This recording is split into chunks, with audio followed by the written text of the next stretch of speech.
Lo oculto por la que Dios no destruye a Satanás. ¿Por qué Dios no puede matar a Satanás? La pregunta ha resonado durante siglos entre creyentes, estudiosos y curiosos de la fe. Para muchos, la existencia misma del mal parece un desafío directo a la idea de un Dios todopoderoso y perfectamente bueno. ¿Por qué permitir que un enemigo espiritual siga actuando en el mundo? ¿Por qué no simplemente destruirlo y acabar con el conflicto cósmico de una vez por todas? La figura que hoy reconocemos como el acusador, el enemigo, no siempre fue una fuerza de oscuridad. En la Biblia, Satanás aparece originalmente como un ser creado por Dios, dotado de inteligencia, belleza y autoridad espiritual. Ezequiel 28 y Isaías 14, aunque hablados a reyes humanos, utilizan imágenes que muchos teólogos interpretan como paralelos a la caída del ser que más tarde llamaríamos Satanás. En esas descripciones se menciona a un querubín perfecto en sus caminos, lleno de esplendor, destinado a ocupar un lugar elevado entre las huestes celestiales. Este ser, conocido tradicionalmente como Lucifer, no nació corrupto. Fue creado con libre albedrío y con un propósito específico en el orden celestial. Sin embargo, su propio esplendor se convirtió en la chispa de su rebelión, la soberbia lo consumió. Quiso elevarse por encima del trono divino, tomar un lugar que no le correspondía y redefinir su propia naturaleza al margen del Creador. Esta ambición marcó el primer acto de desobediencia en la historia espiritual. Desde ese momento Lucifer dejó de ser un siervo de la luz y se convirtió en Satanás, el adversario, el que se opone, y aunque su caída fue definitiva, algo crucial permanece vigente. Sigue siendo una criatura creada por Dios. No es un igual. No es un rival de poder equivalente, no es un Dios oscuro en un equilibrio cósmico, es un ser finito que existe porque Dios permitió que existiera, incluso después de su rebelión. Este punto es clave para comprender todo lo que exploraremos más adelante. Satanás no es destruido inmediatamente, porque forma parte de un plan mayor. Su existencia no es un error del sistema divino, sino un elemento dentro del escenario espiritual en el que se despliega la historia humana y el libre albedrío. Fue arrojado del cielo, limitado y juzgado, pero no aniquilado. A partir de su caída, Satanás se convierte en el tentador, el acusador ante Dios, el que busca sembrar desorden y confusión, pero incluso en ese rol, sus acciones están limitadas por la autoridad divina. No puede actuar fuera de los límites que Dios establece. En la siguiente parte analizaremos este segundo punto fundamental. Si Dios es todopoderoso, ¿por qué no elimina a Satanás en ese mismo instante? Esta es quizá la pregunta más directa que surge cuando hablamos del mal. Si Dios tiene el poder absoluto sobre el universo, ¿por qué simplemente no elimina a Satanás? A primera vista la solución parece simple, pero la Biblia muestra un panorama más profundo y complejo. No se trata solo de poder, sino de propósito. Dios no actúa impulsivamente ni responde al mal con una destrucción instantánea, porque su plan involucra la libertad, la justicia y el cumplimiento perfecto de un juicio final que debe ser visto y comprendido por toda la creación. Primero, debemos entender que la existencia de Satanás revela algo clave sobre el carácter divino. Dios no obliga, sino que permite que sus criaturas tomen decisiones libres, incluso cuando esas decisiones llevan al error. Si Dios destruyera inmediatamente a todo ser que se rebele, la libertad perdería su significado. Satanás representa el extremo de lo que una voluntad creada puede elegir cuando se separa del bien. Y aunque esta elección trae consecuencias, esas consecuencias deben desarrollarse dentro de un marco que respete la libertad otorgada por Dios desde el principio. En segundo lugar, la Biblia enseña que Dios tiene un calendario específico. Apocalipsis 20 habla de un juicio final en el que Satanás será encarcelado, liberado y finalmente destruido. ¿Por qué pasar por todas esas etapas? Porque el juicio de Dios no es solo castigo, sino una manifestación pública de su justicia. No se trata de borrar al enemigo en secreto, sino de hacer evidente ante todo ser espiritual y humano que el mal no triunfará y que Dios actúa con justicia perfecta sin saltarse procesos ni ignorar la responsabilidad de cada ser. Además, Satanás cumple un rol dentro de la experiencia humana. Es el tentador que expone la verdadera condición del corazón. Su existencia pone a prueba la fe, revela intenciones y confronta a cada persona con decisiones morales reales, sin oposición, sin desafío, sin libre elección entre caminos. La fe sería automática, obligada, carente de profundidad. Dios podría destruirlo hoy mismo, pero hacerlo rompería el tejido mismo del plan que Él estableció para la humanidad. Un plan donde la libertad, el amor y la justicia se desarrollan de forma completa y no impuesta. Por eso Satanás sigue existiendo, pero su final ya está escrito. Para comprender aún más por qué Satanás no es eliminado de inmediato, debemos entrar en un terreno delicado pero fundamental, la libertad humana. La Biblia muestra que Dios no creó robots programados para obedecer, sino seres capaces de elegir, amar, rechazar, obedecer o desobedecer. Y dentro de ese marco, Satanás funciona como una figura que expone la autenticidad de nuestras decisiones. Él no obliga, no controla la voluntad humana, pero sí influencia, tienta, cuestiona, distorsiona. Su presencia revela lo que realmente hay dentro del corazón. En el libro de Job, por ejemplo, Satanás aparece cuestionando la fidelidad del ser humano. No puede actuar sin permiso, pero puede poner a prueba. ¿Por qué Dios permite esto? Porque la fe verdadera no nace del confort absoluto, sino de decisiones reales en circunstancias reales. Sin resistencia no hay crecimiento. Sin oposición no hay carácter. Y aunque Satanás es un acusador, su existencia muestra quiénes somos y qué elegimos cuando nadie nos obliga a amar a Dios. El libre albedrío también implica responsabilidad. Cuando Adán y Eva cayeron, no fue porque Satanás los obligó, sino porque ellos eligieron escuchar su voz por encima de la de Dios. Y desde entonces, la humanidad enfrenta la misma dinámica. Dos voces, dos caminos, dos reinos. El mal no es impuesto, es ofrecido. El bien no es automático. Su función como tentador es una pieza dentro del escenario de libertad donde cada ser humano revela quién es realmente. La pregunta que nos deja este punto es profunda. ¿Qué tipo de persona soy cuando nadie me ve? Y te lo pregunto directamente, si hoy tu vida enfrentara una prueba espiritual fuerte, ¿qué parte de tu corazón crees que quedaría al descubierto? Su existencia no invalida la bondad de Dios, sino que profundiza la dimensión moral del mundo. Dios no busca obediencia forzada, sino amor verdadero. Y para que el amor sea verdadero, debe existir la posibilidad del rechazo. Una de las razones más profundas por las que Dios no destruye a Satanás de inmediato está directamente relacionada con el juicio final. En la Biblia, el juicio no es un evento improvisado ni una reacción emocional de Dios. Es una cita establecida en el calendario eterno. Un momento cuidadosamente preparado donde todo mal será expuesto, juzgado y condenado públicamente. No es solo el final de la historia, sino la revelación total de la justicia divina frente a todo ser humano y espiritual. Cuando observamos Apocalipsis 20, vemos que Satanás será atado, luego liberado por un corto tiempo y finalmente destruido. ¿Por qué tanto proceso? Porque el juicio de Dios no se basa en la eliminación rápida del problema, sino en la demostración absoluta de su justicia. Cada etapa tiene un propósito, mostrar que el mal es autodestructivo, que las decisiones tienen consecuencias y que Dios gobierna no con impulsividad, sino con sabiduría perfecta.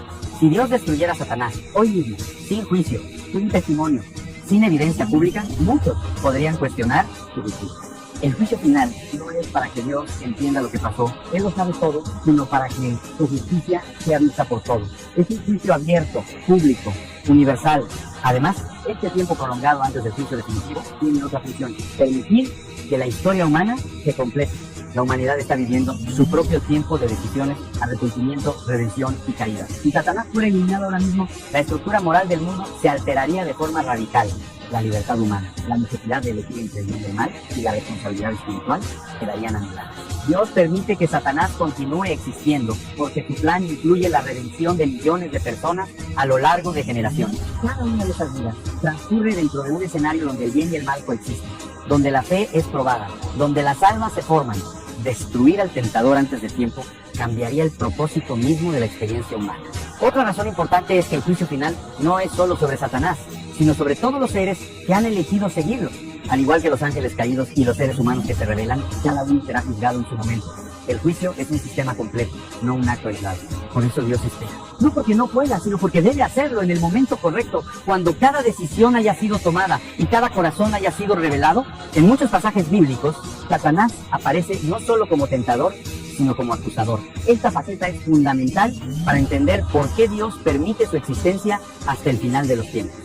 Su papel como acusador no es una función autónoma, sino una pieza dentro de la estructura de justicia divina, donde las acciones humanas tienen un peso, una consecuencia y un juicio. En el libro de Job, Satanás se presenta ante Dios para cuestionar la integridad del ser humano. No entra al cielo como un aliado, sino como un opositor que busca exponer debilidades. ¿Por qué Dios lo escucha? Porque la justicia verdadera requiere que toda acusación sea puesta sobre la mesa, evaluada y contestada con evidencia. En otras palabras, su existencia permite que la fidelidad humana sea probada y revelada, y que la justicia de Dios sea demostrada incluso frente a quienes se le oponen. La Biblia muestra que Satanás utiliza la culpa, el error, el pecado y la caída humana como argumentos para acusar. Su intención es mostrar que la humanidad no merece la redención. De hecho, su nombre mismo, Satanás, significa adversario, acusador, el que señala, el que desafía. Él es el fiscal espiritual que intenta deslegitimar la obra de Dios en las personas. Pero incluso en ese rol, su autoridad es limitada. No puede juzgar, solo juzgar. No puede condenar, solo final. No puede decidir, solo reclamar. El juicio final es exclusivamente de Dios. ¿Por qué Dios no elimina al acusador antes del juicio? Porque su existencia expone la justicia divina. Cada vez que Satanás acusa, Dios responde con misericordia, redención, arrepentimiento y transformación. Es en ese contraste entre acusación y perdón donde la gracia adquiere su significado más profundo. Si no hubiera acusación, no habría evidencia del poder del perdón. Si no hubiera oposición, no habría demostración de la victoria divina. Además, Satanás sirve como un recordatorio de que el mal no puede triunfar sobre el propósito de Dios. Aunque acuse, aunque intente destruir, aunque quiera corromper, sus esfuerzos están destinados al fracaso. Su rol no altera la soberanía divina, solo expone la profundidad de la justicia de Dios y la fortaleza de quienes permanecen fieles. Por eso, la Biblia no presenta a Satanás como un enemigo invencible, sino como una voz limitada cuyo final está asegurado. Su narrativa tiene un propósito temporal y llegará el día en que su voz será silenciada para siempre. Cuando hablamos de Satanás, es común imaginar un conflicto cósmico entre dos fuerzas parecidas, luz contra oscuridad, Dios contra el diablo. Pero la Biblia nunca presenta esa imagen. Para entender por qué Dios no elimina a Satanás de inmediato, primero debemos comprender algo esencial. Dios no está en una guerra de poder con él. No son iguales, no son opuestos simétricos, no son dos deidades enfrentadas. Satanás es una criatura. Dios es el creador eterno, infinito, soberano. La soberanía de Dios significa que Él gobierna absolutamente sobre todo lo que existe. Cielo, tierra, ángeles, demonios, vida y muerte. Nada escapa a su dominio. Satanás no actúa fuera de los límites permitidos por Dios. No puede destruir a quien quiera, no puede tentar más de lo que Dios permite, no puede alterar el plan divino, incluso cuando se revela. Su rebeldía se desarrolla dentro del marco de la historia que Dios ya controla. Esto no convierte a Dios en autor del mal, sino en el soberano que sabe cómo usar incluso la oposición para cumplir sus propósitos. Muchos se preguntan, ¿no es peligroso dejar a Satanás suelto? Desde nuestra perspectiva humana puede parecerlo, pero desde la perspectiva divina no hay riesgo alguno. El mal no amenaza a Dios, amenaza al ser humano. Dios no es vulnerable a la mentira, a la tentación y a la corrupción. Nosotros sí. Por eso, Él interviene continuamente para proteger, guiar, advertir y redimir. Satanás nunca ha sido una amenaza real para el trono de Dios. Su rebelión no puso en peligro el cielo, solo selló su destino eterno. Aquí surge otro punto clave. Si Dios destruyera a Satanás inmediatamente, muchos podrían pensar que Dios actuó por miedo o para protegerse. Pero Dios no destruye por inseguridad, destruye por justicia. Y la justicia requiere un marco legal, un juicio público y un tiempo exacto. Dios no acelera ni retrasa ese momento por emoción. Sigue un plan perfecto. Además, la soberanía de Dios revela que incluso en el caos aparente, Él sigue obrando. Romanos 8:28 dice que Él hace que todas las cosas, incluso las difíciles, incluso las tentaciones, cooperen para bien en aquellos que le aman. Eso incluye convertir ataques en crecimiento, pruebas en madurez y acusaciones en testimonio. Satanás opera con engaño, pero Dios opera con propósito. Y ningún engaño puede destruir un propósito eterno. Una de las grandes confusiones sobre Satanás es asumir que tiene un poder irresistible sobre las personas. Pero la Biblia deja claro que la tentación no es control, no es posesión automática, no es dominio absoluto. La tentación es una propuesta, una influencia, una voz interna o externa que intenta desviar el corazón. Y aunque Satanás es presentado como el tentador principal, su poder siempre depende de la decisión humana. Él propone y decide. Santiago 1:14 lo explica con precisión. Cada uno es tentado cuando de su propia concupiscencia es atraído y seducido. Es decir, Satanás puede sugerir, insinuar, distorsionar, pero la raíz de la tentación se conecta con las inclinaciones humanas. No somos marionetas, no somos manipulados más allá de nuestra capacidad. Dios no permite que seamos tentados más allá de lo que podemos resistir. Esa limitación ya muestra algo importante. El tentador no es soberano, Dios sí. Entonces, ¿por qué Dios permite que exista la tentación? Porque sin la posibilidad de elegir el mal, elegir el bien, dejaría de ser una decisión auténtica. Sería obediencia automática, no amor verdadero. El amor necesita libertad, la libertad necesita opciones, y las opciones necesitan consecuencias. Satanás opera dentro de ese marco, ofreciendo caminos que parecen atractivos, pero que terminan en destrucción. La tentación también cumple otro propósito espiritual, revelar la condición del corazón. Cuando alguien enfrenta una tentación fuerte, su respuesta muestra quién es realmente. Algunos fortalecen su fe, otros revelan una debilidad que deben tratar, otros caen y luego encuentran redención. Pero en todos los casos, la tentación expone algo que estaba dentro, esperando salir a la luz. Sin tentación, esa parte del carácter permanecería oculta. Sin embargo, es importante entender que la tentación nunca es un deseo. Incluso Jesús fue tentado en el desierto por Satanás y aún así lo venció. ¿Por qué? Porque la tentación no obliga, solo persuade.